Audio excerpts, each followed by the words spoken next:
I'm going to inject the WWE with a lethal dose of poison. If anyone's going to kill my creation, I'm going to do it. Me.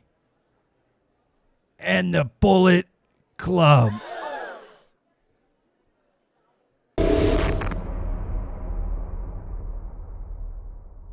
The WWE is on a pivotal path right now where they could go many different ways with the debut of the Bullet Club / Bálor Club / Bulletproof in the WWE. Now, we've been hearing rumors that Doc Gallows, Luke Gallows, Festus, whatever you want to call him, he's probably going to be Doc Gallows when he comes into WWE. It makes sense. And Karl Anderson, we're going to go into NXT, and they were going to go down there, and they were going to do their thing down in NXT. While AJ Styles is going to be on the main roster, and also Shinsuke Nakamura is already announced to go down to NXT to debut there. So we know that is going to be taking place, but we don't really know what the fate of the Bullet Club, the NWO 2.0 ripoff guys. I know that's what I hear. A lot of people are like, they're just an NWO ripoff. Okay, they're a parody. They're fun. They're cool. They're whatever. So they're going to be the Bullet Club, the Bálor Club, or Bulletproof. I'm going to call them Bulletproof just for the sake of this argument right now. But we really want to know, what is the fate of the Bulletproof? How are they going to debut? How is this going to take place in the WWE? Well, here is the best case scenario, and here is basically my idea on how I think it should be done. And here we go. So first off, we want to acknowledge that Vince McMahon has set up Shane McMahon to take on The Undertaker Hell in a Cell at WrestleMania. Shane McMahon came out and said, you know what, Dad, I want control of WWE. And Vince says, you know what, that's fine and dandy, but if you can beat The Undertaker in Hell in a Cell at WrestleMania, then I'll give you control of the WWE.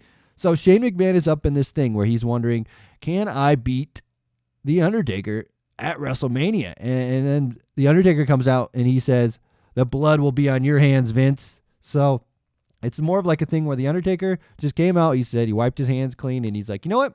I'm done. That's it. You know what? I'll do it, but it's your fault, Vince, not mine. So you can't get mad at me. So I really like that story. I think that's a great story.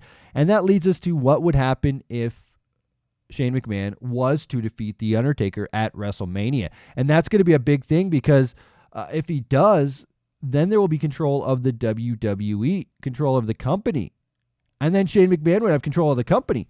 Now, there's many different ways that Shane McMahon could defeat The Undertaker at WrestleMania in the Hell in a Cell match. I'm thinking outside interference. Maybe he does something crazy off the top of the cell. Who knows what's going to happen, but something's going to be crazy with Shane McMahon. I had an idea that John Cena comes back, helps defeat The Undertaker, helps Shane defeat The Undertaker, and then John Cena and Shane are like, yeah, you know what? I saved the company. I helped you save the company, Shane. And then that makes John Cena look good because, Shane came back and said, you know what? I'm here because ratings suck, the stock's low, and Shane and Triple H are running the company to the ground.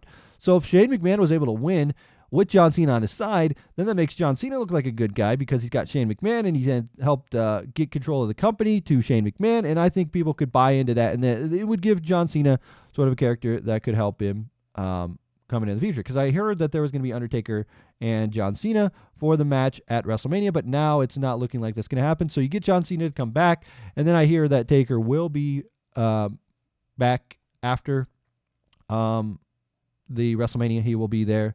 So then you do that, and then you wonder what's going to happen the night after WrestleMania. The night after WrestleMania is always the best night ever because it's the hot rock crowd. You got all the fallout from WWE, and you're wondering what is going to happen in the WWE. You have Shane McMahon take control of the WWE. You do the John Cena thing, the Shane thing. I don't know. They could run it for a couple of days, a couple of weeks, Mondays leading up for a while. You can even go one pay-per-view in and have Shane run the WWE the way he thinks it should be done. I don't know what he thinks. I just think more wrestling, less talk. I don't know. That's an idea.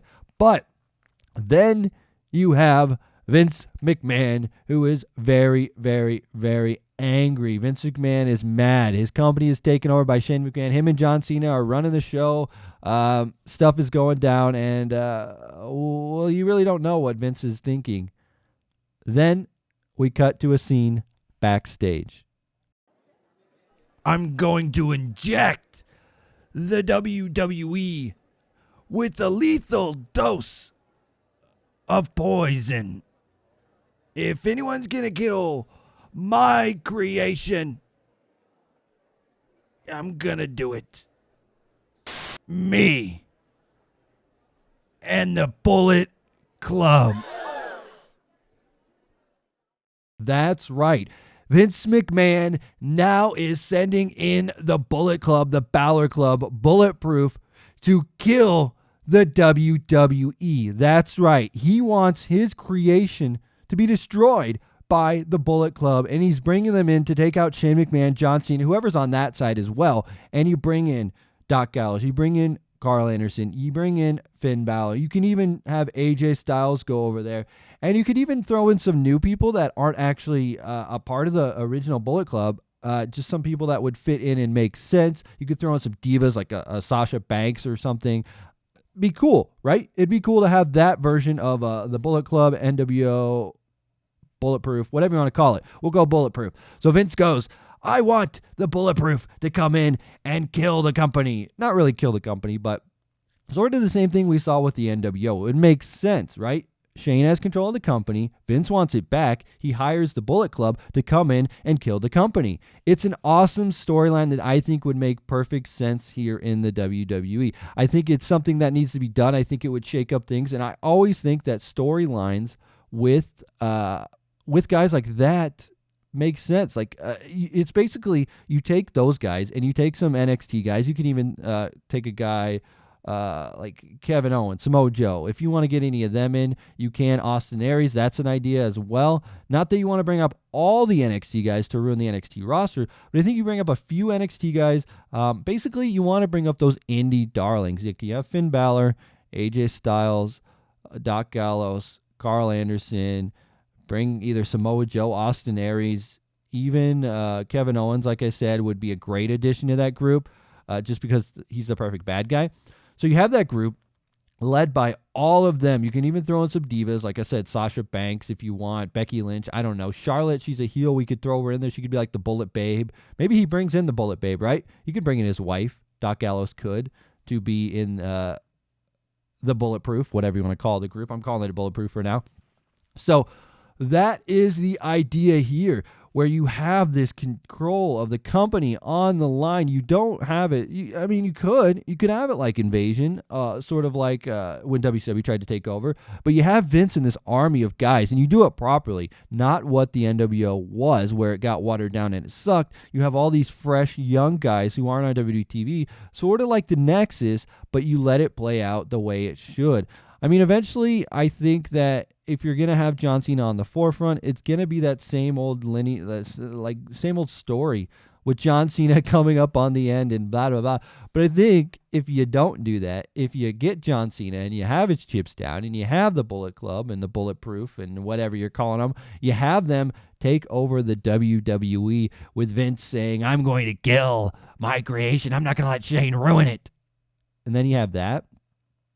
And you have Triple H on that side too. You have Triple H leading the pack. Vince McMahon is just like an off-screen character. He can come whenever he wants, but I think if you have Triple H lead it, along with Finn Bálor, Doc, Karl Anderson, AJ Styles, you got to go with those. And then you throw in like Kevin Owens, Austin Aries, Samoa Joe. Throw them all in, and then you have this great group where you can align like the WWE faithful. Like if Taker wants to stay around, you could throw Taker. Well, no, because then he's on Vince's. Well, no, maybe not.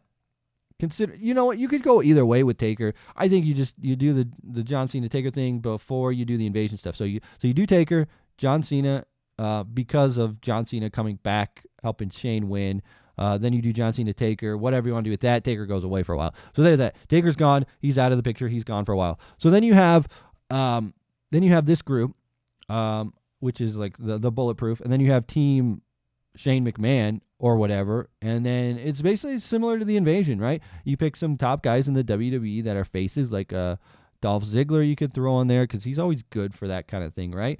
Dean Ambrose, he's good for that thing. It depends on what you want your main event picture to look like, but you could also have like a Roman Reigns up there, Dean Ambrose up there, John Cena up there. You just make a huge storyline where it's like a group versus a group because people love groups. And WWE hasn't done a big group like that in a while. Like I'm talking like a big group, like NWO or Nexus, that kind of group, where they have complete dominance over the company. And that's something that I think needs to be done, and that would shake up things, and it would make a great summer storyline because I really like summer storylines. I think you can play it out through the summer. It's very, very interesting, and then you can come up to after the summer, lead it up to SummerSlam, where it all can end at SummerSlam. I think that's the best way to do it. So that is my thoughts on how I would do it. If you're talking about bringing in the Bullet Club, the Bálor Club, Bulletproof, whatever you want to call them, how you'd bring them in, that's what I would do. Anyway, guys, let me know what you think in the comment section below. How would you guys bring in the Bullet Club to the WWE's main roster? Anyway, guys, if you're new to the channel, make sure you hit that subscribe button. If you like this video, make sure you hit that like button. As always, Tony Pete's Guy, too sweet.